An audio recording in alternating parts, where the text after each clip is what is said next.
Hey guys, what's up? It's Alex here. Welcome back to another video. And in today's video, we're going to be starting off another little mini-series, and that is unknown Formula 1 teams. But I'll get onto that in a second. I just want to explain the gameplay because it's very random otherwise. So I'm in this blue Ginetta, and I'm actually racing my dad in this race here today. So there's a mixture of different cars in this one. So I'm racing this blue Ginetta. My dad's racing a massive yellow Mercedes, which we'll get onto later when we have a battle out on track. But I thought I'd explain that gameplay. It's not just completely random gameplay. There is some meaning behind it, so that's just for you to know. So let's get into this video and speak about unknown Formula 1 teams and speak about a personal favourite of mine, Spyker Formula 1. So Spyker joined technically in 2007, but they realistically bought up a team in midway through 2006. So the Midland team, which had originally bought their team off Eddie Jordan's Jordan Grand Prix in, I think, 2005, they were struggling. Halfway through the 2006 season, they were really struggling. And they needed a seller, or needed a buyer, quick I should say. And they had already put a suggested price tag up of about $128 million. That's what they thought was going to be a reasonable price for the team. But the team was struggling. The team was really struggling, Midland. They had basically taken Jordan and got a bit worse. They were probably the worst team on the grid. Or they were the worst team on the grid alongside Super Aguri. And they were really struggling. But the thing is, Formula 1 at this time was very, very valuable. There was only a maximum of 24 cars allowed on the grid, and they were all filled, so no new teams could enter Formula 1. So people were bidding for this team. They saw it as a valuable asset. Even though it wasn't great right now, they saw it as a valuable asset going forward, and they could possibly make something out of this. So at the end of 2006, in September 2006, it was revealed that Spyker had actually bought up this team from Midland, and they sort of still run as Midland towards the end of that season. It was sort of Midland with Spyker sponsorship, so that was the kind of weird thing going towards the end of the season. It wasn't technically Spyker yet because they had to go through all the processes of changing the name. It was sort of changed to Spyker Midland Formula 1 Racing before the end of the season, just to get Spyker back into the title of the team. But it wasn't properly Spyker until the 2007 season. And as we got to 2007 season, things actually didn't look too bad. They signed up two pretty decent drivers. Adrian Sutil, my favourite driver of all time, and Christian Albers. Adrian Sutil was definitely the better driver in the team, but Christian Albers wasn't terrible. He wasn't like the worst driver ever to grace Formula 1. But starting off the 2007 season, it was pretty clear that the car wasn't fantastic. Sort of continuing on from the 2006 Midland car. Sorry, I always get mixed up between Minardi and Midland.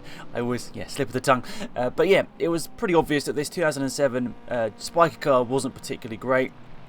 And the one thing that was great about it was its lovely livery, the orange, which you'll see on some of the pictures throughout this video. It was a pretty stunning looking car. It was a really good looking car in my opinion. But unfortunately, even with a Ferrari power unit in the back of this car, they were really struggling. And they actually had 4 test drivers for the 2007 season. I mean, crazy. I think they were just trying to find as much money as possible. Those 4 test drivers were Andrea Vias, Farouz Fauzi, Guido van der Garde, and Marcus Winkelhock. And yeah, they had some good sponsors, to be fair. Their car wasn't completely bland. They actually had some sponsors, including Abu Dhabi, Aldar Properties, Etihad Airways. So they had some, they had some decent backing behind them.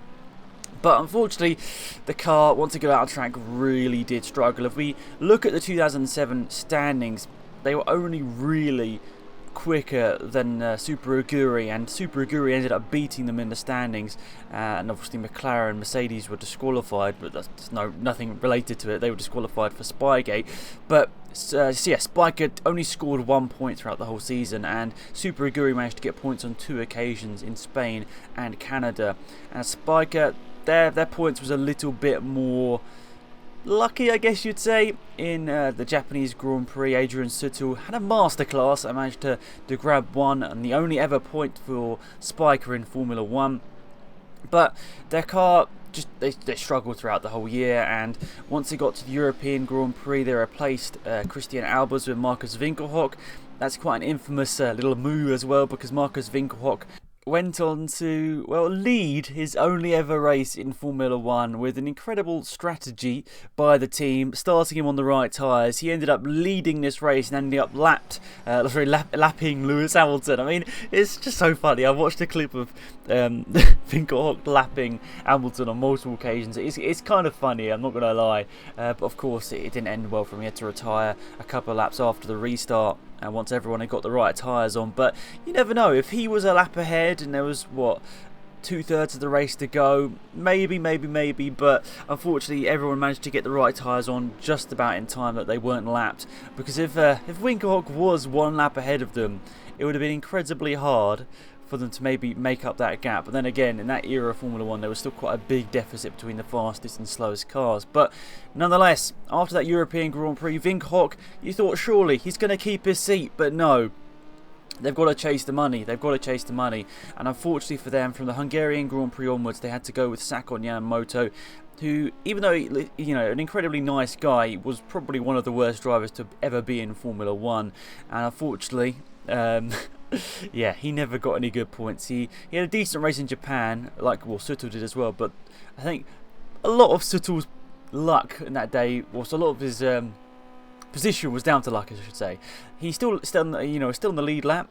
He didn't do too badly whatsoever, but he started 19th up to 8th. It was a pretty good race from Suttel, but a lot of luck, and there were a lot of failures that led to him getting that point. So it wasn't like completely legit on pace, but I think we'd all expect that. But even though they had this lack of results towards the end of the season, it wasn't through a lack of trying. They introduced a B-spec Spyker car in August, but unfortunately they failed the FIA test, and they had to do a couple more sort of evolutions of the car before that car passed the crash test and could race. And yeah, they passed that before the Italian Grand Prix, and just a couple of races later, Suttel went on to get that point in Japan, which maybe could have been pivotal for the team.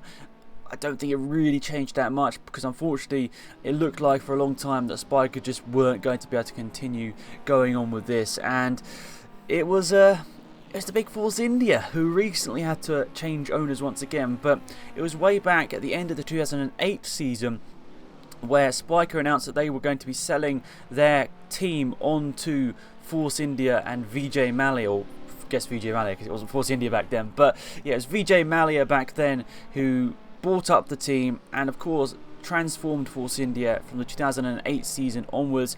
Okay, Force India wasn't the best team ever in the world, but they did a lot on a small budget. Just want to quickly mention the gameplay as well. This is me when I'm battling my dad as well. You can see he's in this orangey yellow big Mercedes thing, and I just want to be fair to him. He's using a controller. He's only I recently bought the game for him so he could have a bit of fun on these races and just you know, look at the size difference between the two cars. It's quite funny actually. But yeah, he's just got the game, he's using a controller. Don't hate him too much, it's a bit of fun, it's a nice little race here. And to be fair, even though that Mercedes is incredibly quick in a straight line, it's an absolute handful on the brakes and through the corners. Nonetheless, let's get back to the video, which is talking about Spyker. Apologies for that. So Spyker only lasted in Formula 1 for 1 single year, and that was a big shame because they looked like they could have maybe done something. They were actually putting time and effort into it, but I think maybe the realisation of how expensive Formula 1 is didn't really help them. I mean, I think they got to it and they were like, okay, we can do something here. But then once they got into it and they realised, okay, this Midland car that they've inherited and the designs from 2006 season weren't particularly great. And 2007 they struggled, and they really did struggle. They kept struggling. They tried to get an update. It didn't particularly work. It did improve the car, but it didn't improve it that much. And I think it maybe on a lot of occasions was a bit better than the Super Aguri, but the Super Aguri got a couple of even more lucky results and had a masterclass from Sato, wasn't it, in the Canadian Grand Prix where he overtake like Alonso and all that. So, but yeah, I think it was for the best that Spyker didn't go on for another season, because it could have just lost that team completely from Formula 1. I think Vijay Mallya did a lot for Formula 1 by buying up this Spyker team and sort of transforming it into Force India. Because even though, of course, Force India has had a lot of struggles over the past year, as a team, they did a lot for the sport. They showed that you can achieve something on a budget, and it's a lot of what made me a fan of Adrian Suttel. I mean, I loved the orange car. That was probably part of the reason why I really liked him as a driver and the way he drove, because the car was cool, but then also at the same time, he was so blatantly outperforming that car on so many occasions, and that was pretty obvious in 2008 as well. But that car, it was in a lot of ways probably even worse than the Spyker. The 2008 Force India was a bit of rubbish.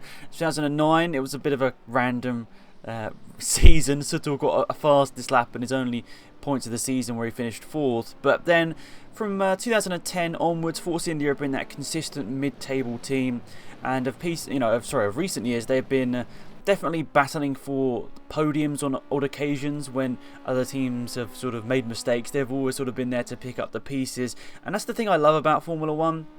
We need to have that happening more. We need to have the unpredictability of a midfield team somehow getting a podium now and again. That's what we really want to see. We don't, as much as I love the fact that we have teams that are pushing boundaries, Mercedes, Ferraris and Red Bull, they're all pushing it like to the extreme. They've put so much money into the sport, which is fantastic, but at the same time we want to see small teams like Force India or whatever they're going to be called next year. We want to see them battling for a podium. Even if it's through luck, we want to see it just because it's different. It's different. We don't want to see the same 3 teams on the podium each time, and that was pretty much the case for the whole of this year, wasn't it? I think we had one different podium, and that was Sergio Perez. Apart from that, every single podium was filled with one of 3 teams, which is kind of crazy. If you even look back to the 2010 or the 2012 season, the 2012 season had 7 different race winners in the first 7 races. That's insane. That is absolutely insane. I mean, I wish we just could have more of that. But then again, maybe you look back at it in slightly rose-tinted glasses. Maybe I look at it as slightly better than it really was. But at the same time, I think we need teams like Force India and Spyker, yeah, to just be there. Be there in case something happens, because they can normally provide something special. So that's pretty much it for this video. If you want me to do more of these in the future, I'd really appreciate a comment in the comment section down below. I've already got an idea for the next episode. It's probably going to be up in about a month's time. But if you have an idea for a team that only was in Formula 1 for maybe 1 season or 2 seasons, I'd really appreciate that comment down below. Maybe even the aforementioned Super Aguri could be an episode as well. But please leave your comments down below about more unknown Formula 1 teams. Maybe ones you want me to cover in a bit more detail. And yeah, it's a shame for Spyker. I thought it was a cool livery, and Adrian Suttle racing for them was a lot of the reason why I was a fan of his. You know, him outperforming that car was a big part of it. So thank you for watching. Have a great day. Hopefully you enjoyed the video. As always, the link to my university Kickstarter is in the description. If you haven't checked that out, I'd massively appreciate just a couple of minutes of your time to go and check that out, and maybe donate a couple of pounds if you do have. So remember to like the video if you enjoyed, subscribe if you are new. Have a great day. It's been Alex, and I'm out of here. Goodbye.